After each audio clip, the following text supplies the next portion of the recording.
Hi Pisces, this is Jav. Welcome po sa ating channel.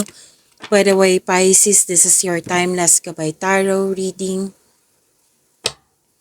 Gamitin ang reading na ito bilang gabay lamang. Tandaan Pisces, ito po ay Jana reading.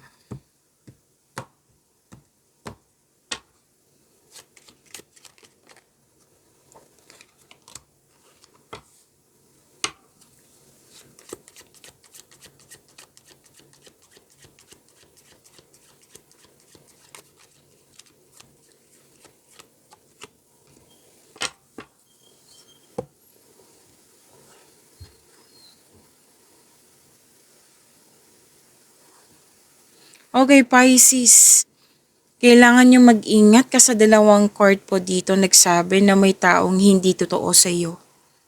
Nagbabalat kayo. Pero I think alam mo to kung sino to. Na hindi kayo magkasundo.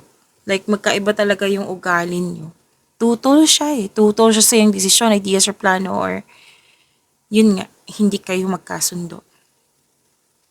Na may impostor, may nakipag-compete, rivalry, enemy, may malalaman kang sikreto, may abusado. Na huwag nyo hayaan na magpa-apekto, like kung magpapa-apekto, matitrigger yung weakness nyo. Magkakaroon ng self-doubt.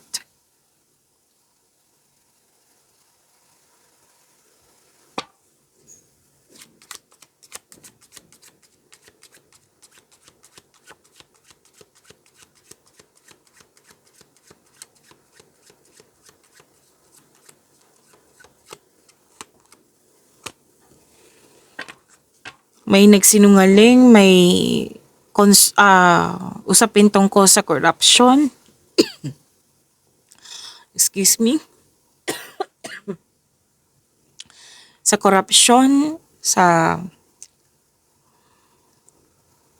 dalawang card nga, nagsabi dito na a fake something or other, traidor, two-faced person, mapanlin lang, deception of the worst kind.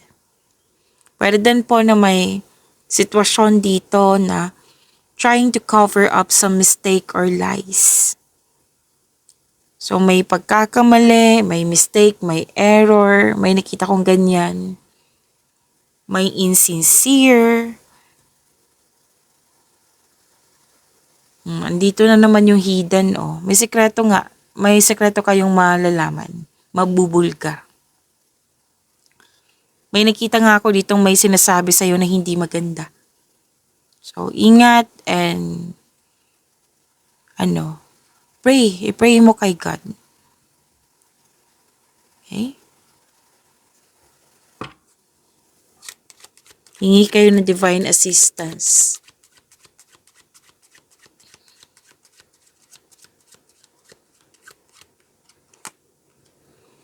May nakita rin ako ditong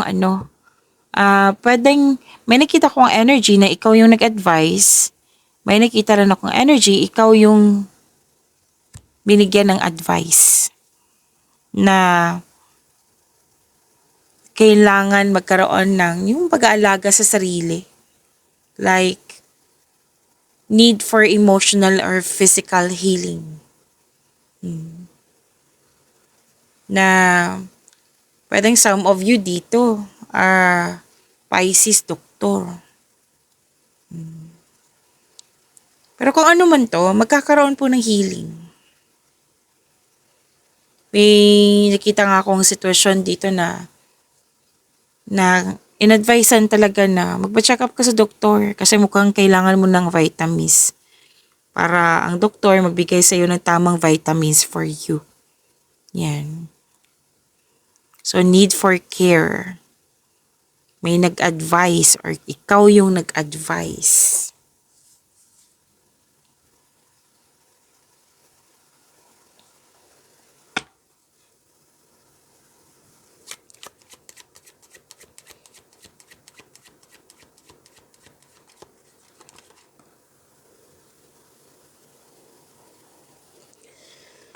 May malaking influence ang young unmarried woman dito. Kung ikaw to, pwede ikaw na malaking influence mo sa kapwa mo. Pwede din yung kapwa mo, pwedeng siya yung malaki ang influence sa'yo. Young unmarried woman po. And sabi ng yung card na mag-ingat kayo sa temptation. Maraming case ng temptation ha.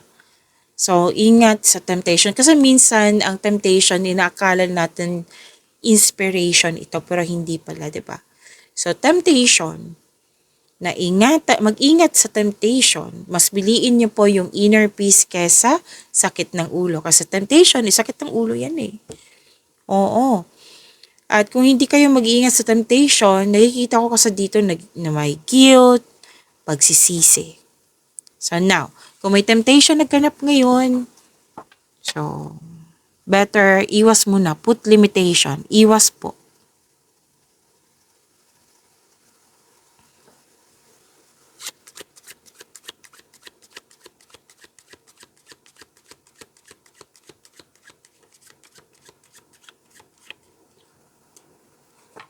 May concern dito sa slow movement or slow development. Opo. Pero may progress may evolution ako nakikita dito. May positive change.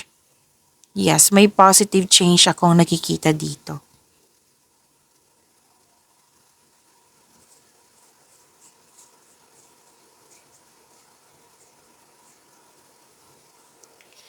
At nakikita ko dito na mukhang may rules na nahihirapan ka, na nagkaroon ng loss of freedom, feel restricted, unable to express yourself, like para ka nahihirapan, nabibigatan para kang nakatali sa isang bagay, sa isang sitwasyon, or sa isang tao, at ikaw ay nahihirapan, nabibigatan. Sabi ng yung card, kailangan po ng freedom, kailangan po ng balanse, kailangan po ng recovery. And stop punishing yourself. Pwede din na pinipressure mo yung sarili mo. So stop punishing yourself, sabi ng yung card. May buntis May isolation na gusto mo ng me time, alone time, para makapag-isip at makapagpahinga. Pwede din nabibigatan sa obligasyon. Maraming nakadepend sa iyo.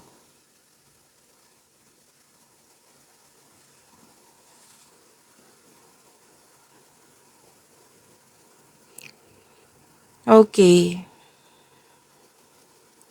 May nakita ko ditong isolation pa rin nakikita ko dito. Gusto mo ng me time. I think pagod kayo.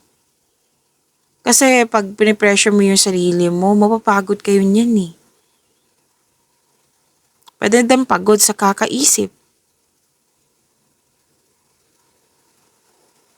Isolation and a feeling of abandonment. May loss of connection ako nakikita dito. Pwedeng may na-miss kayong tao. Tapos may malaking influence ang isang man older than 60 years old. Pwedeng siya yung na-miss mo. Kasi may nakita naman ako ditong parang naintindihan mo yung situation. Na situation that must be accepted.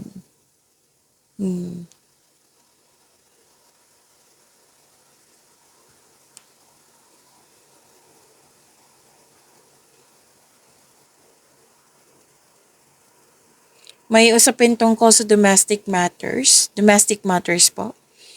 May very obedient. Yung too submissive in some situation. May nakita kong ganyan.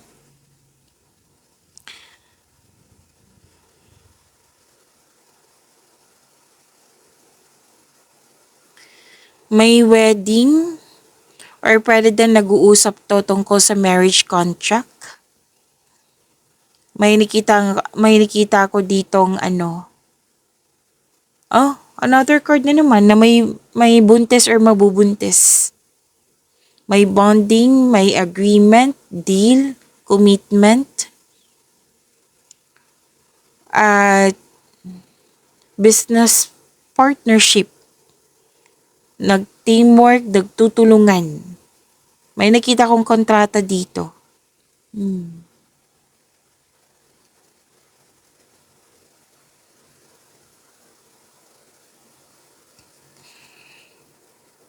Marami kang kausap dito, Pisces, na weighing the pros and cons in a situation. Pwede nag-gather ka ng factual information or nagbe-brainstorming kayo.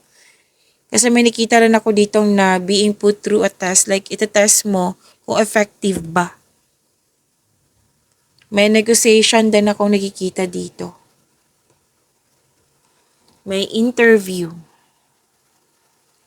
May nag-uusap dito, kasamahan ata to sa bahay, oh.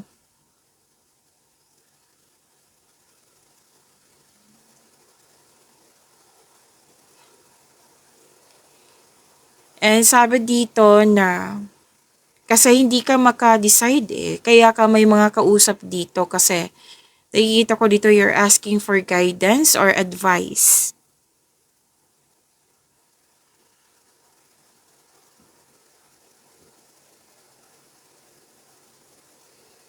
Sabi din dito na you are divinely guided, nagkaroon ka ng time sa iyong sarili. May nakita nga ako ditong bumili ka ng beauty cosmetics. At may usapin tungkol sa celebrity. May positive energy akong nakikita dito. May concern lang po kayo sa taong mayabang.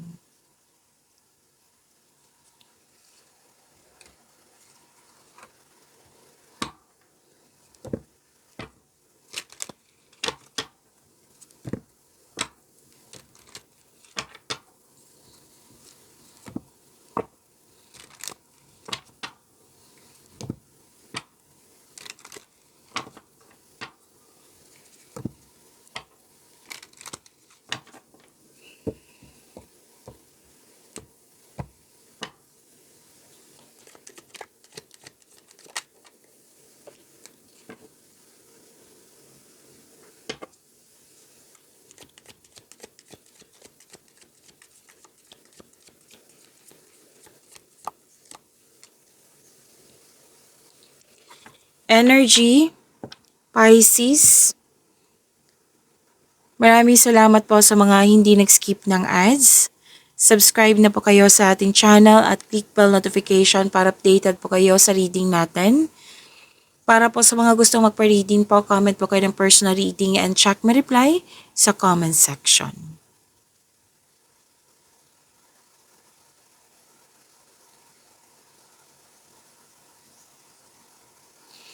Okay, nag-decide ka dito na mag-move on na. Pwedeng literal to nung umalis or naglipat lokasyon. Kasi gagawa ka ng action dito, decided ka nga na you want growth. Kaya yan, puro movement ang nakikita ko dito. And please prepare yourself na mukhang magiging busy kayo, lalo na sa career and money nyo. Kasi nga, gumagawa ka ng action dito para masunod yung ambisyon mo sa buhay. Umiiwas ka na din sa toxicity, sabi ng iyong court.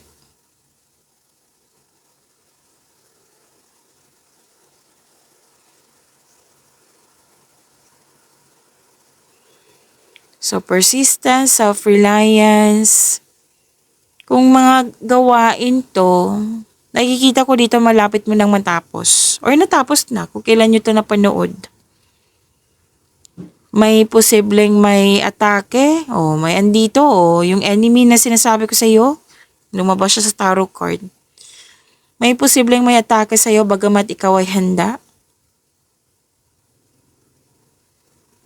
Posible rin na may hamon na parating.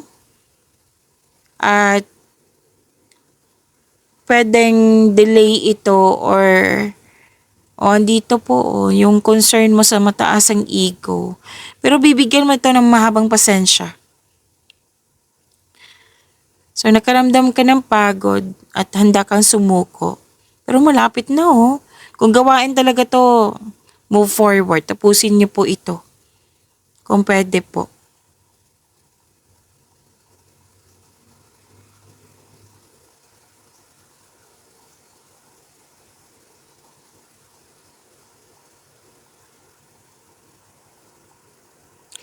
Okay, nakikita ko kasi dito na some of you, lalo na sa mga single, parang nahihirapan kayo sa pagtanggap ng bagong tao sa inyong buhay. Kasi mukhang naapektuhan kayo sa mga nangyari sa nakaraan. Gusto mo, oo, gusto mong pumasok sa bagong relasyon pero guarded ka. Na sabi ng card na try to fix and forgive yourself first. Na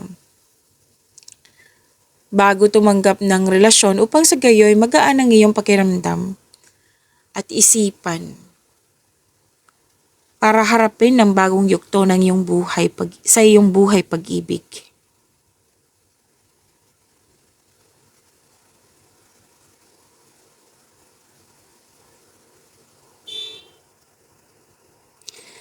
Okay. Nakita ko talaga dito na may mataas ang ego, ma-pride, pero nagbigay ka talaga ng mahabang pasensya. Nakaramdam ka ng pagod pero subukan maglaan ng oras po na mag-usap kayo. Pasensya na po sa ingay ha. Na mag-usap kayo ng mahinahon. So ang ingay, kailangan kong huminto. Saan na tayo? Pisces.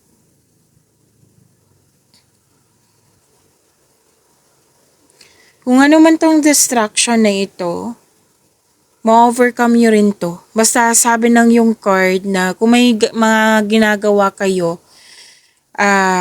wag nyong hayaan ma-distract kayo or mahinto. Kailangan yung sanang tapusin.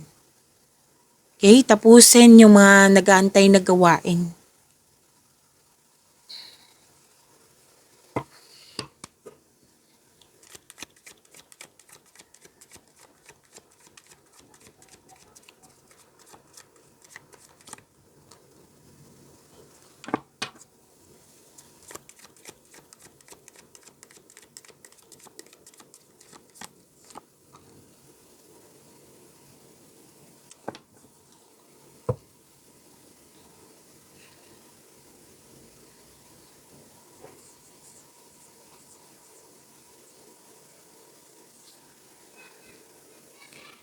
Sa career and money nyo po, Pisces, take time at magkaroon ng matibay na plano. Oo, kasi mukhang may change career or babaguhin lang kayo dyan sa mga gawain nyo. Pwede din natatakot kang mag-decide or iniwasan mo magkaroon ng failure, lalo na sa financial choices, na ayaw mo magkaroon ng negative outcome. Kasi may pagkakataon na dumating sa inyo na nagkaroon ka ng alinlangan para mag-decide. So, kailangan balansehin. Oo. At magtiwala po. Magtiwala. Makinig sa inyong intuition. Magtiwala din sa inyong sarili. Don't hesitate too long. And makinig sa inyong intuition. Ito doon yung sinabi kanina dito na wag niyong hayaan na mawala yung dumating na opportunity sa inyo. Kasi pwede kasing may deadline or like itong opportunity nito is good for 7 days. Kung hindi ka pa makapag-decide, mawawala to or mabibigay to sa ibang tao. Basta po, don't hesitate too long. Hindi naman ibig sabihin na magmamadali ka. Kaya nga sinabi ng card dito kanina na magkaroon ng matibay na plano. Okay?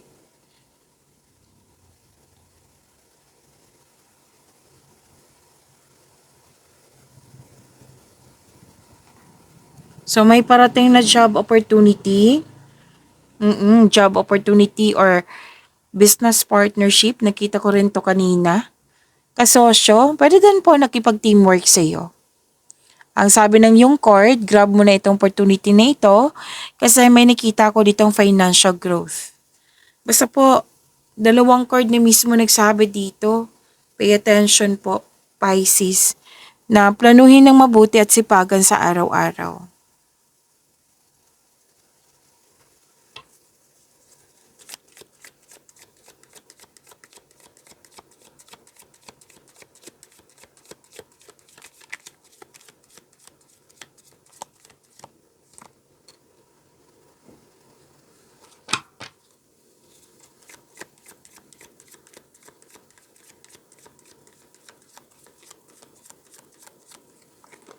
Okay, dalawa po. Gusto niyang sumama eh. So, reading natin ha. Saalin natin yan. Gusto niyang sumama.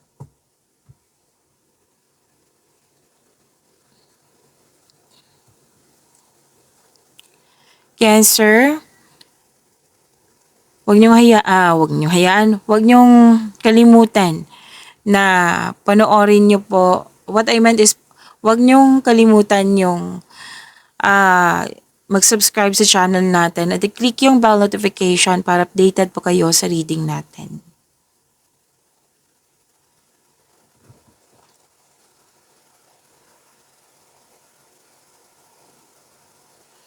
So this is about love life, self-love, partnership, and romance.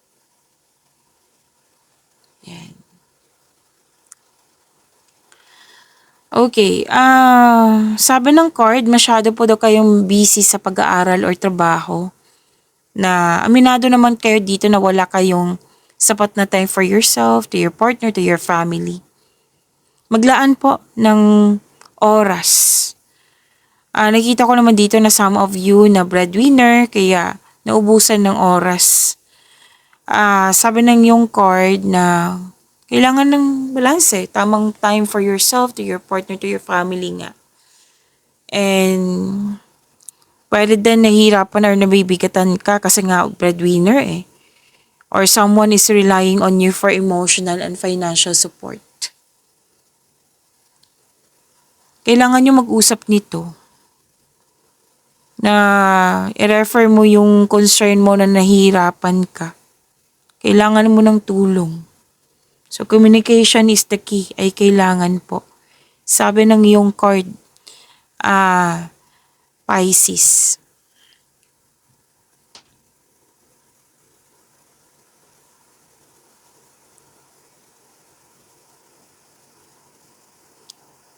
Sa mga single, buhos ang, dito pa rin eh. Buhos ang oras yung, dalawang card na mismo nagsabi ha, buhos ang oras sa pag-aaral o trabaho. Na pagbabalanse pa rin ang sinasabi ng card mo. Ganon din sa mga relasyon ha. Ito yung mga main concern nyo kasi repeating message siya, pay attention na kayo. Na wag nyong hayaan na magkaroon ng tampuhan or wag nyong hayaan na mag-overspending kayo sa trabaho or pag-aaral. Kailangan ng sapat na time for yourself. To your family and to your partner also. Bagbalanse po. Dalawang card na mismo nagsabi dito.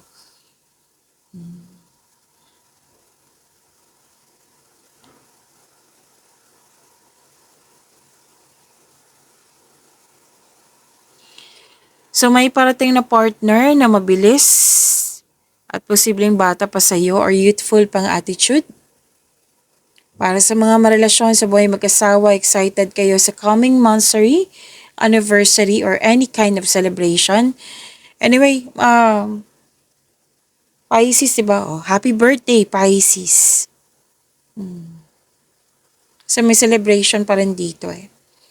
And nakikita ko dito na mag-uusap kayo regarding sa transformation. Like, dati, immature pa kayo, ngayon matured na. Dati, small things, may away na, ngayon hindi na, wala na. So, na-appreciate nyo po yung transformation po.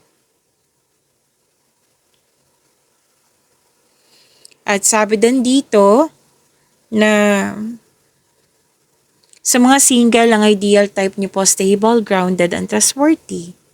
Sa mga marelasyon, sa buhay mag-asawa, you need to take things slow if you want the relationship to last. Kumbaga, huwag niyong pahirapan or pressure yung sarili or sa inyong relasyon. At nakita ko naman dito, sabay-sabay kayo nagtayo ng trust and stability sa inyong relasyon. Ayaw nyo ng away. Pagyamanin nyo po yung blessings sa binigay sa inyo. Pisces, see you tomorrow. Maraming salamat po.